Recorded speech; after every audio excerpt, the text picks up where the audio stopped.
In the early stages of the incident on the communications aspect, so there was a face-to-face transfer of command from Broward County Fire Department to the city of Fort Lauderdale. First Incident Commander Bill Nietzsche rolled with the punches to assist Fort Lauderdale.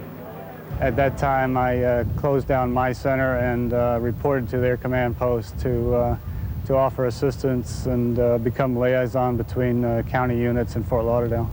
Because this was primarily a fire scene, firefighters assumed incident command. In situations which deal primarily with medical emergencies, EMS personnel need to be able to assume incident command. We take the opportunity during this report to explore the role of incident commander and examine the transfer of command. We asked multiple casualty educator and national lecturer A.J. Heitman to talk to us about establishing command. In general, the first arriving unit should establish command and then establish an overall commander who's going to coordinate the incoming resources and request extra supplies or extra units. It will generally then be a pass-off to the person with the most expertise relative to the situation at hand. In this case, jurisdiction caused a change in command. Even if the next incident you respond to isn't this big, you'll still need to know when it's appropriate to establish a command post. Some services establish a command post on routine calls to better manage their own resources and to get used to using the incident command system. You'll also need to establish a command post on bigger incidents. Where you establish a true command post is any time that you are going beyond your local resources or any time that you're using mutual aid resources who don't know all of your radio numbers, who don't know your vehicle numbers.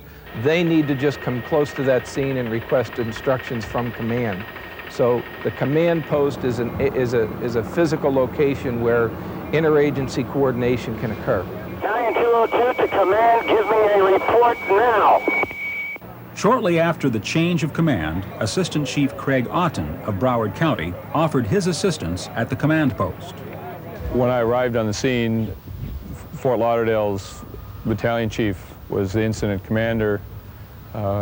He had his vehicle established, and I approached his vehicle, and I say spoke to him as what his requirements might be, since they were in the process of fighting the fire.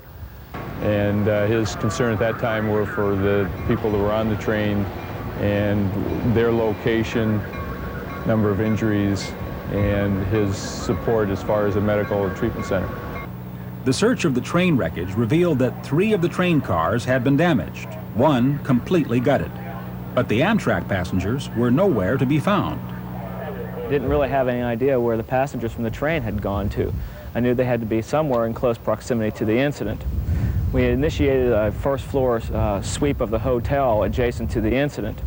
The top floors of that hotel had been evacuated due to heavy smoke from the incident. But in a back conference room, the 126 passengers were found. Amtrak personnel had taken them there to safety. 15 Amtrak passengers were transported with minor to moderate injuries. 1 man had been thrown from his vehicle by the explosion and was badly burned. We also found 3 patients in a second building about 2 blocks away from the incident. One of the patients was having a heart attack at the time. Injuries ranged from a critical burn patient and heart attack to minor strains and bruises. Miraculously, none of the train passengers was seriously hurt. Responders found out from Amtrak personnel that the gutted dining car at the front of the train was closed at the time of the impact. Back at the incident scene, Incident Command was turned over to another arriving officer. I was in command for approximately 10 minutes, and I transferred command to Division Chief Allen in a face-to-face verbal situation. He arrived on the scene and he came up to my command vehicle. I briefed him verbally and gave him my notepad, and then we worked together at the scene to consolidate all the other firefighters who were there. Transfer of command needs to be handled with care, so information and valuable time isn't lost. What they will need to do to transfer command is to find out exactly what the scope of this incident is, what's been done, what hasn't been done, what's in progress, staging patterns, as much information as possible, and in general keep that first person as the aide to the next incident commander. Once command is transferred, we have to make sure that all information is transferred with it. Division 2 to command, are you going to need other units on